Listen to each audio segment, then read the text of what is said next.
P Sundarayya, EMS Namboodiripad, Harkishan Singh Surjeet, Prakash Karat, Sitaram Yechury എന്നിവർക്ക് ശേഷം CPM general secretary സ്ഥാനത്തേക്ക് എത്തുകയാണ് MA ബേബി.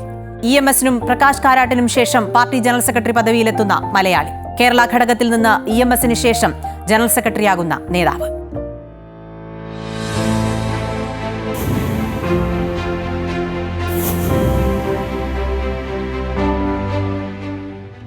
CPM ജനറൽ സെക്രട്ടറിയാകുന്ന SFI അഖിലേന്ത്യാ പ്രസിഡന്റ് പദവി വഹിച്ച നേതാക്കളുടെ നിരയിലെ മൂന്നാമനാണ് MA ബേബി. ആ മൂവരിൽ ആദ്യം ജനറൽ സെക്രട്ടറിയായ പ്രകാശ് കാരാട്ടിൽ നിന്നാണ് ബേബി SFI പ്രസിഡന്റ് പദം ഏറ്റെടുക്കുന്നത്. 1984-ൽ സീതാറാം യെച്ചൂരി ബേബിയുടെ പിൻഗാമിയായി SFI പ്രസിഡന്റായി. കാലത്തിന്റെ കാവ്യനീതി പോലെ ഇപ്പോഴിതാ യെച്ചൂരിയുടെ പിൻഗാമിയായി പാർട്ടി ജനറൽ സെക്രട്ടറി സ്ഥാനത്തേക്ക് ബേബി എത്തുന്നു. 1989-ലാണ് ബേബി പാർട്ടിയുടെ കേന്ദ്ര കമ്മിറ്റിയിലേക്ക് എത്തിയത്.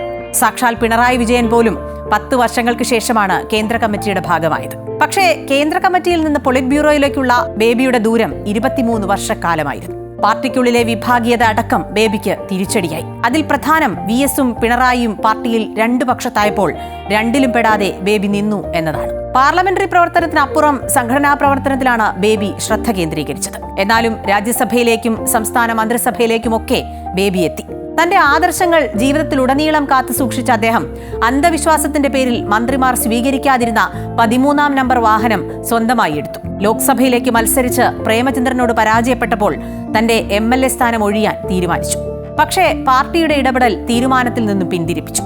രാഷ്ട്രീയത്തിനപ്പുറം സാംസ്കാരിക സാഹിത്യ രംഗത്ത് ബേബി എപ്പോഴും ശ്രദ്ധ നൽകിയിരുന്നു. ഡൽഹി കേന്ദ്രമാക്കി ജസ്റ്റിസ് ബാലകൃഷ്ണ ഏറാടി, ലീല ഓംചേരി എന്നിവർക്കൊപ്പം രൂപവൽക്കരിച്ച സ്വരലയ രാജ്യാന്തര പ്രശസ്തി നേടിയ കലാസ്വാദക കൂട്ടായ്മയായി വളർത്തി.